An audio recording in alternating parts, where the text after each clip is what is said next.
Swayam Prabha. Digital India. Educated India.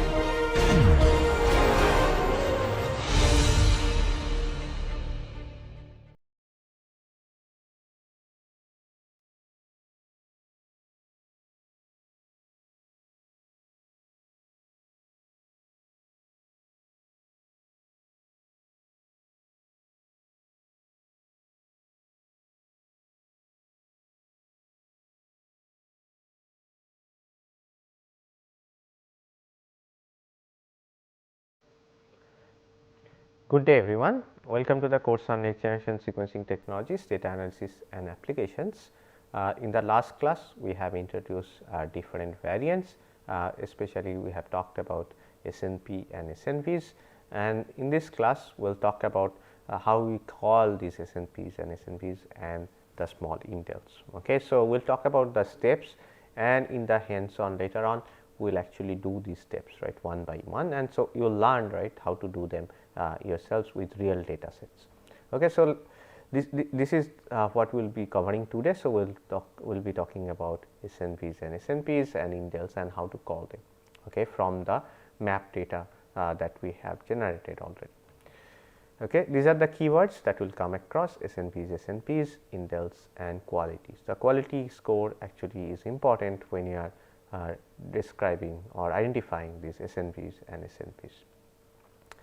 So, now we can talk about this SNV SNP calling, right. So, we will start with this image of the SAM file, right. So, this is something what we generated when we are doing the mapping, right, and we discussed what these fields mean, hopefully you remember, right. And one of the parts that is very important is this MDZ part, right. So, MDZ part gives you what are the mismatches that are present in the read compared to the reference sequence. Okay. So, I have highlighted 3 reads, right, for which you see these mismatches, right. So, you have this MDZ 12A something here, and you also have this other MDZ 40A84, right. So, you can see these mismatches, right. So, now the question is, do these mismatches mean there are SNPs or SNVs present? Okay. So, this is something we will now tackle, right. We will talk about how we actually go to the variants, right, identify those SNPs starting from this SAM file. Okay.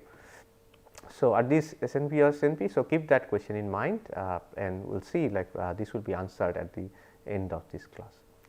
Okay. So, what are the steps for SNP SNP calling, right. So, here is an image of the reference genome against which we have aligned these reads. Okay.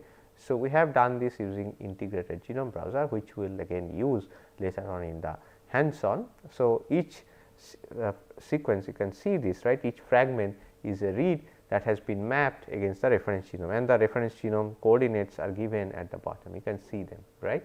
And you have these reads, certain regions are in gray because they are not aligned, these are like soft clipped regions that you see here. Okay. Now, we can zoom in a little bit, right, and we can see the matches or the mismatches that are present in this read compared to the reference sequence. I have highlighted one such mismatch here. You can see most of the reads show A in this position, but this read shows C, right, and the question is this SNP or SNP, right. So, this is a very nice way of visualizing the mapping results, and then you can probably ask whether this is SNP or SNP, right. So, the answer is no, this is not, because there are a lot of factors that can impact this calling process. Okay. And we will talk about these factors what that can affect, and then we will talk about how we can overcome these issues and then actually identify the real SNV or SNP, right, and not the sequencing artifacts or the errors that are present. Okay. So, here is a short summary, right. What we have is that we have the reference genome and we can have short reads, long reads, right, mapped to the genome, and certain positions you will see these red marks, right, they are showing mismatches. Okay. We will not call them SNV or SNP yet. Now, some of these mismatches could be sequencing errors, right. The other mismatches could come from duplicates, right. So, we can falsely call SNV or SNP if this is present in PCR duplicates, for example. If both or more copies of the duplicates show the same variant, we might falsely call the duplicates as SNV or SNP, right. So, these are something that we have to keep in mind on when we are doing this analysis. So, we will now formalize these steps. Okay. So, what are the challenges? So, as I mentioned, you can have sequencing errors, right, that are present in all sorts of data. Even if you think about Illumina platform, even if with very high accuracy, right, even if you have 99.9% accuracy, you have 0.1% error, and that becomes quite a large number if you consider we are sequencing, let us say 30 billion or 50 billion bases, right. So, that 0.1% still becomes a really large number, right, and which means we have a lot of these sequencing errors present in the data, right, and this is something we would have to be careful about when you are analyzing this data. Second problem we have talked about are the duplicate reads I just mentioned, right. So, if you have duplicate reads and they show certain variants, you will see multiple copies of that variant in the data, right, and you might think, okay, this is present in multiple reads. So, this must be a true variant, okay, and this is something we again would have to deal with when we analyze the data. So, as I have just mentioned, right. So, imagine these duplicates, these are the two duplicate ones here, you can see I have highlighted, and both these duplicates show this mismatch, okay, this shown by red color here, red box. So, you might think, okay, this is probably a SNP or SNP, right. So, this is something that again is not the case, right. This is merely because we have duplicate reads and they are showing, they have both of them showing certain error in the data that leads to this mismatch. Then you also have something called erroneous alignment. So, when you are doing this mapping, so the mapping tool is not perfect, right, and it sometimes makes mistakes, right, and if the alignment is disturbed when you have indels present, or if you are in low complexity regions. So, we have talked about what are these low complexity regions. These are regions that contain only certain bases, may be repeated many times and does not contain a complex combination of these different bases. Okay. So, the alignment suffers, and as a result you have these false calls, and again this is something we need to be careful about when we are analyzing these variants. So, as I have just mentioned, so low complexity regions, these are the regions in the genome that lack complex pattern of bases and they are simple base repeats. So, you can imagine this, for example, the homopolymeric regions, right. So, you have one single base repeated multiple times, and that can cause problem for the alignment, right, and that can also lead to several false calls. Okay, and then finally, we have coverage non-uniformity. So, what do we mean by coverage non-uniformity is that not all regions of the genome have same coverage. Okay. There is a lot of bias, and these biases come from, for example, the amplification bias. Certain sequences are amplified much more efficiently during the amplification step compared to the other sequence. So, you probably remember these amplification steps that are required for preparation of sequencing. For example, in Illumina we have bridge amplification, in 454 we also had emulsion PCR. So, many of these methods they require this amplification, and that in turn can lead to biased representation of certain regions of the genome in the library, and that can lead to this coverage non-uniformity. So, what it means, if you have non-uniformity in coverage, means you might not be able to call variants in certain regions of the genome because you do not have enough coverage, or if you see differences in coverage between the reference genome and the target genome, you might not be able to call variants properly. Okay. So, this is something that you would have to again keep in mind when we are analyzing the data. So, the general approach we will talk about, and then we will go into the specific steps that we can follow and that can help us reduce these errors in variant calling. So, the approach is that we identify variants that are present in multiple reads, because these are high confidence variants, these are present in multiple reads. And again these variants should appear in reads in both forward and reverse strand. So, there will be reads that are mapping to forward strand and reads mapping to reverse strand, and these variants should appear both types of reads, right. There should not be any strand specific bias. Okay. This is very important. and the variant should show a quality score above a certain threshold, right. We can set these thresholds. So, for example, we can choose Q20 or Q30, right, for a score of 20 or 30. If you want to be stringent, we put as 30, otherwise we put as 20, right. Again, this can be varied, and this is up to you how stringent you want to be. So, let us now talk about this pipeline. So, this is the part 1, there are multiple parts, and the first part of course, we have talked about already is that we take raw reads and do the mapping. Okay. So, once we have generated the mapping, we do something called local realignment. Okay.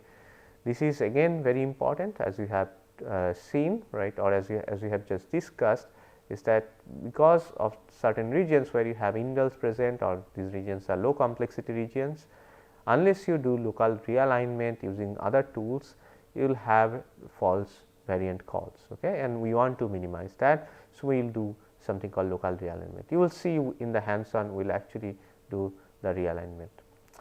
Then the next step is the duplicate marking. Okay. As we just discussed, the duplicates can make this analysis quite complex, right. We can lead to false positive calls, right. So, we need to actually identify duplicates and be careful when we are analyzing the data. Okay. We need to do the local realignment before duplicate marking, because the duplicate marking process relies on the positions of the reads, right. So, it will identify reads as duplicates which actually start at the same position and end at the same position, right, and so the position information is very important for duplicate marking. Then we have something called base quality recalibration, which we will talk about in a moment. What is base quality recalibration? And then finally, you get process rate. So, if you want more description of this idea, this pipeline, you can read the reference that I have just linked, and it is present at the end. So, as I mentioned, local realignment helps correct misalignments near indels and low complexity regions. So, that is why we want to make sure, right, the alignment that we have is correct. So, we use certain other tools to do this realignment, okay, not the mapping program that we use to do the realignment, but we have other tools to do this realignment process. So, in the realignment, what we do is we just take the reads that are present in certain positions, right, present in around, say, let us say certain variant, and then we just realign them properly. Okay. So, what we have seen is that it reduces false positive variant calls for both SNPs and indels. Okay. So, there are some examples, you can read some references where you will see this kind of analysis. The next step we have mentioned is the duplicate removal or duplicate marking. So, as I have mentioned already, as you have seen in the schematic one figure that I have shown you, is that it reduces erroneous base calls due to duplicates, and also it helps in improving the variant frequency calculation. So, for example, if you have a duplicate that is showing a true variant, of course, but it is repeated multiple times. So, you are calculating the frequency of that variant in a population. This presence of these duplicate reads, what you will do, it will change the frequency calculation, right. So, we need to count these duplicates as just one read, okay. Otherwise, we might overestimate the frequency of a variant in the population. So, there are different tools we have mentioned before. So, I will just mention again, because we will actually use this for the hands on. So, one is Picard, and they have this mark duplicates function, and now you are familiar with these functions in command line in Linux. So, we have mark duplicates, we can use minus remove duplicates, or we can also use minus remove sequencing duplicates.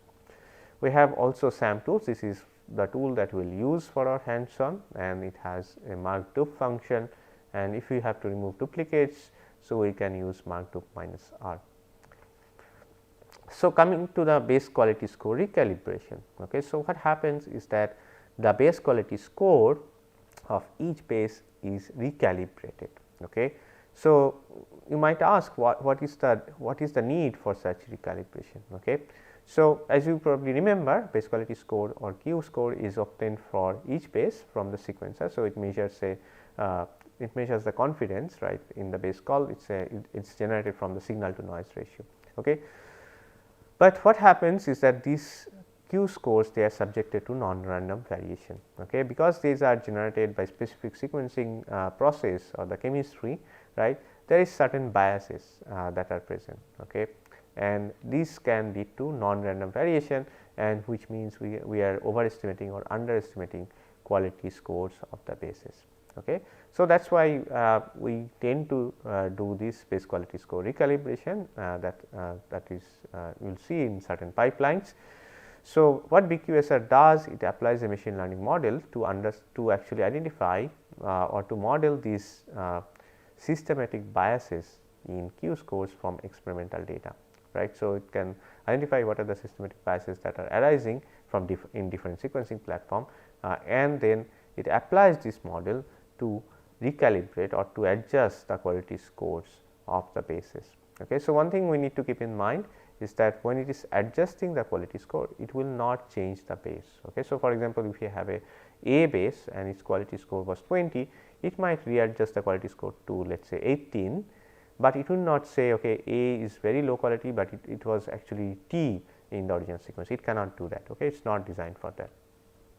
And what happens is that if you do this recalibration, it actually leads to more accurate base quality and more accurate variant calling. Again, the goal of all this process is to actually do a more accurate analysis, okay, and not identify false positive variants. Okay.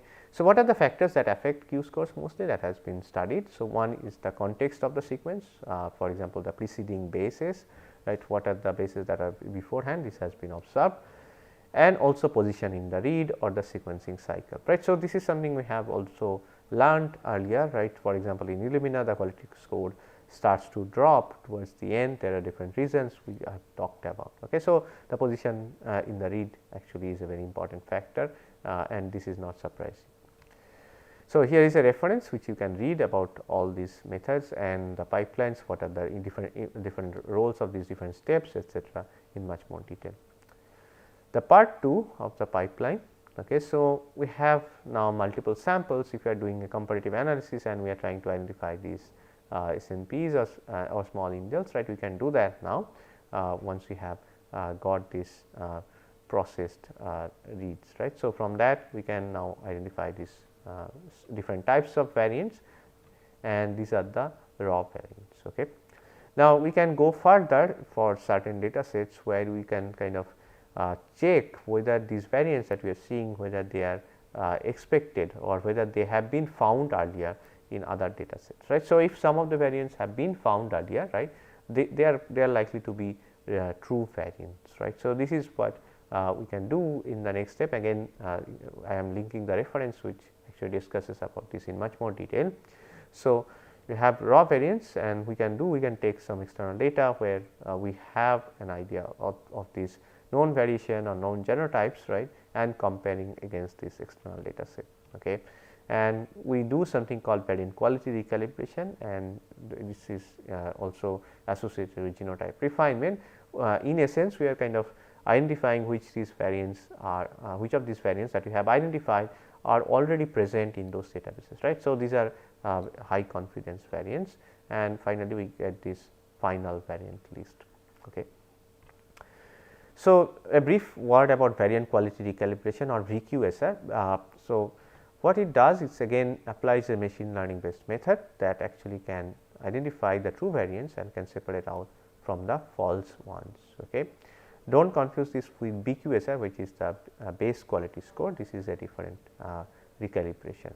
Okay. So, what happens is that it's trained, this model is trained on validated data sets, and it can identify certain features of those variants.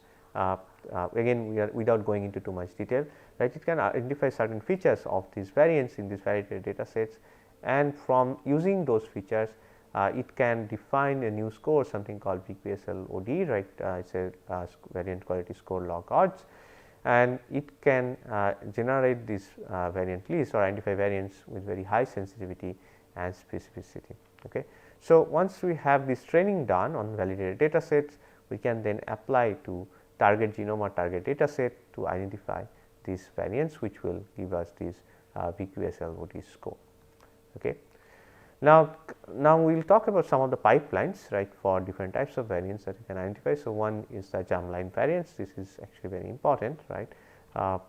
So, what we do in germline variant is we take the sample data or target data, right. We have one individual data, this is usually the alignment map, SAM or BAM, and we also take similar data from the parents, right. So, we have father data and mother data, and we do the variant calling following all the guidelines, all the steps that we have just discussed. So, for all these 3 samples, we do the variant calling, and we can identify these variants across that are common across these individuals, right. So, some of the variants that are common, these are the inherited variants, and we can also identify some of the new variants, right, that are present in the our sample data or the individual data, but not present in the parents. Okay. And of course, once we have identified, we want to validate these through some independent validation methods, just to be sure that these are actually true variants. And again, this kind of information, this validation is very important for revising the pipeline, right. So, once we have this validation done and we see, okay, we are identifying mostly true positive ones, then we can be confident about our variant calling pipeline, right. So, this is again a trial and error process, right. So, these independent validation experiments, they actually help in also validating the pipeline that we use. Okay. So, we will talk about also how we call the somatic variants in tumor cells. So, as we have mentioned, these somatic variants are present in tumor cells, and again we can identify for example, the driver mutations by studying these somatic variants. So, what we do here is we take tumor data and normal data, okay, and again following the steps that we discussed, we can do the variant calling for each of these data sets starting from the alignment map, and we can specifically identify the somatic variants, right, in the tumor data which are present in tumor cells and are not present in normal, right. So, this will be the somatic variants. This is a comparative analysis, and again we have some sort of independent validation experiments for this pipeline. Okay. Again we can have other types of other types of steps that we can introduce to make it more robust, but this is kind of the general approach that we can take. Okay, so what we will talk about now is that we will talk is about something called variant filtering approaches. So, there have been a lot of these variant filtering approaches that have been developed. Again the goal is to identify the true variants, okay, and reduce the number of false positives. Okay. So, when I say false positives, these are not actual variants that are present in the sample, but they are called because of the errors in the data or artifacts in the data, right. They are kind of generating these false results, okay, and we want to minimize the number of false positives. So, we will talk about some of the variant filtering approaches that have been discussed in literature. So, one is called the low complexity filter. So, what happens here is that we filter out variants that are present in low complexity regions. Okay. So, this is kind of being conservative, as we have discussed. Low complexity regions, we have alignment issues. So, which means we can get a lot of erroneous variant calls, SNPs as well as small indels. So, maybe it is better sometimes to just filter out variants in low complexity regions. Okay. We do not even consider variants that are present in these regions. Okay. Something that we discussed and you can probably relate to is the variants present in the homopolymeric stretches in the 454 data, right, and also similarly the ion torrent data, right. So, we have a lot more error, right, in those regions, and perhaps we need to be very careful, or maybe we can filter out variants in those regions altogether. The second type of filter that you can use is something called allele valence filter. So, here what happens is that we filter sites where the number of target reads is too low. Okay.